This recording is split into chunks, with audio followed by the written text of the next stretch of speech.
पहले तो आप ये बताओ, आप इस बात को मानते हो कि नहीं कि भगवान श्री कृष्ण पैदा हुए? बिल्कुल, जब दुनिया में आए तो पैदा हुए। नहीं हुए कि नहीं? हाँ बिल्कुल पैदा। आपसे पूछा ही नहीं, आप क्यों बोलते हो बीच में भाई? अभी मैं हाथ जोड़ रहा हूँ, जब तक सामने थोड़े पैदा हुए वो तो मान रहे हैं, वो तो मान रहे हैं। एक मिनट देखिए, प्रॉब्लम यह है कि जब आप बोलते हैं तो मैं नहीं बोल रहा हूँ, और जब वो मुझसे पूछ रहे हैं तो मुझे जवाब देना ही पड़ेगा। प्लीज। अब प्रश्न भी मुझसे ही संबंधित है कि भगवान श्री कृष्ण आए कि नहीं आए, आए तो कितने साल पहले आए? आए थे, लेकिन कितने हजार साल पहले आए वो? जब सब मैं अभी बताऊंगा, अरे मैं ही बताऊंगा, मुझसे ही संबंधित है क्वेश्चन। जी जी बिल्कुल। आप ये बात मानते हैं कि नहीं कि भगवान श्री कृष्ण प्रकट हुए? मानते? आप अपनी बात करिए। अरे मुझे आप बताओ, सही प्रकट हुए कि नहीं? आप कह रहे पैदा हुए प्रकट हुए, दो चीजें हो गई ना। पैदा होना प्रकट होना दोनों अलग अलग। मैं बताता हूं, भगवान कभी पैदा नहीं होते, भगवान हमेशा प्रकट होते हैं।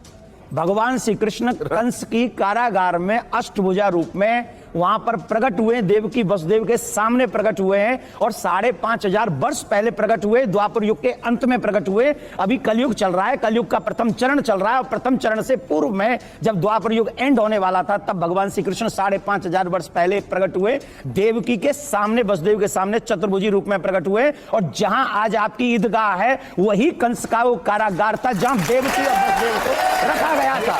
ये सिर्फ आपकी काल्पनिक और आस्था की बात है। मेरी बात सुनिए, मैं आपको प्रमाण दे रहा हूं। इनकी आस्था है, इनकी आस्था मैं आस्था के स्टेशन में, आस्था है, आपकी आस्था है, लेकिन पेपर के एतबार से हिस्टोरिकल 2,500 साल पहले कापी पेपर तैयार हुआ, तो 5,500 साल की खबर आप पर कैसे आई? मेरी बात सुनो, देखो बीच में मत छोड़ो, इनको बीच में मत छोड़ो, नहीं तो मेरी बात रह जाएगी। आपने कभी भागवत का अध्ययन किया है? भागवत पढ़ी आपने कभी? नहीं पढ़ी। सुनिए कभी? हाँ सुनिए।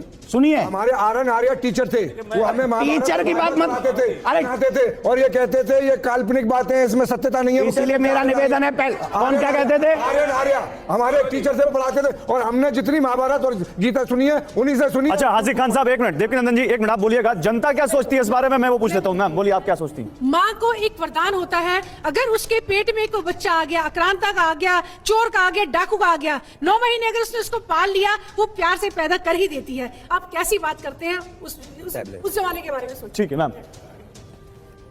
वो तो कह रहे हैं मस्जिद अक्सा पर तो आपकी श्रद्धा है, मस्जिद अक्सा को तो आप मानते हैं, आप तो यहाँ नहीं रहते हैं और हमारे धन के बारे में प्रश्न उठाते हैं। हम नहीं मानते मस्जिद अक्सा को, हम नहीं, आप इनको या आपको खा जाएंगे। मस्जिद हम तो अक्सा कानून को मानते हैं, झगड़ा चल रहा है।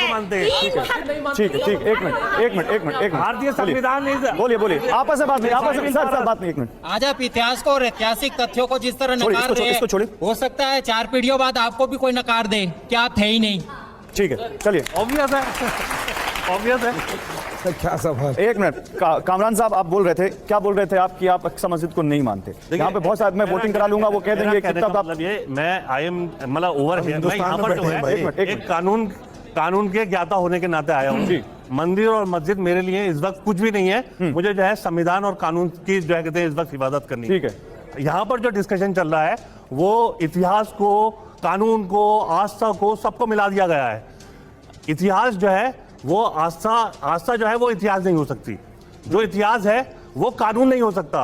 आप इतिहास को जो है एविडेंसेस के तौर पर जो है कहते कोर्ट के अंदर पेश करेंगे, तो क्या आप जो है कहते केस जीत जाएंगे मंदिर का? किसी भी हाल में नहीं जीतने के। आप जो है बाबरी मस्जिद को केस नहीं जीत पाए।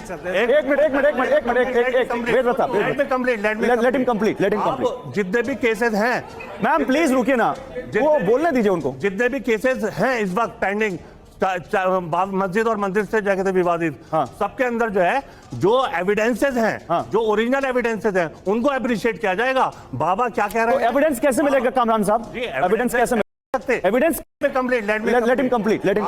जितने भी केसेस हैं, मैम प्लीज रुकिए ना, वो बोलने दीजिए उनको। जितने भी केसेस हैं इस वक्त पेंडिंग, मस्जिद और मंदिर से जाके विवादित, सबके अंदर जो है जो एविडेंसेस हैं, जो ओरिजिनल एविडेंसेस हैं, उनको अप्रिशिएट किया जाएगा।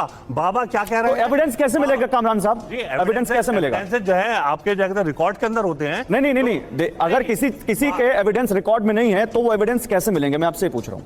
अगर आपके पास एविडेंसेस नहीं है तो you will lose the case. I will go to the court. आप कोर्ट में। एक मिनट सर रुकिए। नहीं किए जा सकते, एविडेंस क्रिएट नहीं की जा सकते, एविडेंस ढूंढे जा सकते हैं, एविडेंस ढूंढे जा सकते हैं, क्रिएट नहीं किया ढूंढे जा सकते हैं। एक मिनट। हाँ, यहाँ पर मान लीजिए 2 एविडेंसेस हैं, पूरा क्या कहते हैं आप, क्या कहते हैं जो सर मैं लंबी बहस करूंगा तो बहुत हो जाएगा। आप सुप्रीम कोर्ट के लॉयर हैं, आप ज्यादा बहस अच्छे से करते हो। मैं आपसे एक सवाल पूछ रहा हूं, मेरे सवाल पर रहिए। एविडेंस क्रिएट नहीं की जा सकते, लेकिन क्या एविडेंस ढूंढे जा सकते हैं? जो एविडेंसेस ऑलरेडी अवेलेबल हैं और ढूंढे हुए एविडेंसेस में फर्क है। ढूंढे हुए एविडेंस सर मैं उस पर नहीं जा रहा कि फर्क है नहीं, एविडेंस ढूंढ सर एविडेंस डाउटफुल हो सकते हैं जिनकी आप बात कर सर ये डाउट कौन क्लियर करेगा? एएसआई का एक मिनट आर्कियोलॉजिकल सर्वे का जो वो होता है, इंस्पेक्शन होता है, हाँ। वो इतने स्ट्रॉन्ग क्या कहते हैं एविडेंसेस नहीं होते जितने जो है ऑलरेडी एविडेंस है। अरे मैं ये पूछ रहा हूं, एविडेंस अगर ढूंढे जा सकते हैं तो एविडेंस कैसे ढूंढे जाएंगे? सर्वे करके ढूंढे जाएंगे, जांच करके ढूंढे जाएंगे? आप तमाम मुस्लिम पक्ष और ज्ञानवापी में जो सर्वे हो रहा है उसके खिलाफ है। पक्ष से मत जोड़िए। नहीं तो आप नहीं जोड़ रहे,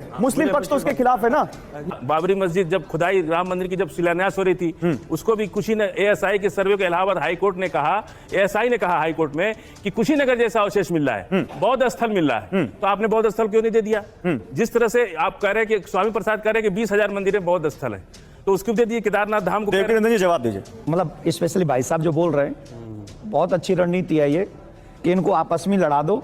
अब ये राजनीति का सवाल नहीं है, ये जेन्युइन सवाल है। महात्मा बुद्ध यहाँ पैदा हुए, भारत में पैदा हुए, पूरी दुनिया में फैल गए, और उसको आप खत्म कर रहे हैं। मेरी हम बात नाम बता रहे राजा का। अरे हमारी बात सुनो। विश्वामित्र राजा ने तुड़वाई नहीं। अरे हमारी शशांक, राजा शशांक ने 8वीं शताब्दी में राजा शशांक ने 20,000 बौद्ध मंदिरों को तोड़वा के हिंदू मंदिर बना दिया। ठीक है, आप लोगों ने अपने फैक्ट रख दिया, अब उनको बोलने नहीं दीजिए। इतिहास है, इस इतिहास को आप क्यों भुलाना चाहते हैं? अजील साहब आपने बोल दिया ना। देखिए बात ऐसी